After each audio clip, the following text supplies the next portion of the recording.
హెరిడిటరీగా వచ్చే ఈ కొలానిక్ క్యాన్సర్ ఏదైతే ఉందో దీన్నే రెండు రకాలుగా మనం గుర్తిస్తాం.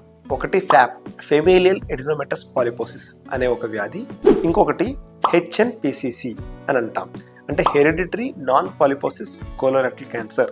ఇవి ప్రధానంగా ఉండే హెరిడిటరీలో చాలా రకాలుగా ఉంటాయి. ఈ రెండు ఫ్యాప్ అండ్ హెచ్ఎన్పిసిసి అనే రెండు సెపరేట్ డిసీజెస్ అనేటువంటిది ప్రధానంగా గుర్తించవచ్చు. సో వీటికి ఒక ఎస్టాబ్లిష్డ్ ప్రోటోకాల్స్ అంటాం.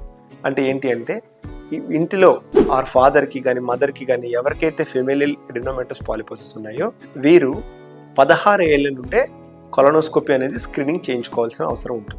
16 ఏళ్ళ నుండి ఇయర్లీ వన్స్ ఒకసారి కొలనోస్కోపీ చేయించుకోవాలి. ఎప్పుడైనా కొలానిక్ క్యాన్సర్ లక్షణాలు ఆర్ పాలిప్ లక్షణాలు కనిపిస్తే ఇమీడియట్గా సర్జరీ చేయించుకోవాల్సిన అవసరం ఉంటుంది.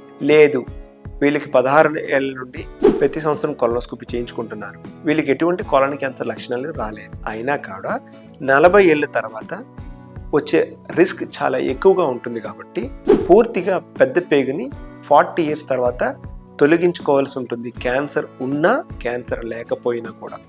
ఈ కొలానిక్ క్యాన్సర్ మళ్ళీ రాకుండా ఉండాలి అంటే ఈ లక్షణాలు ఉన్న వాళ్ళకి, ఈ ఫ్యామిలీ హిస్టరీ ఉన్న వాళ్ళు పూర్తిగా పెద్ద పేగుని తొలగించుకొని చిన్న పేగుని ఒక బ్యాగ్ లాగా చేసి మన యానస్కి కనెక్ట్ చేయడం జరుగుతుంది. ఇది పూర్తిగా లాప్రోస్కోపిక్ పద్ధతిలో లేదంటే ఓపెన్ పద్ధతిలో కూడా మనం సర్జరీ చేసి పేషెంట్ యొక్క ప్రాణాలను కాపాడవచ్చు.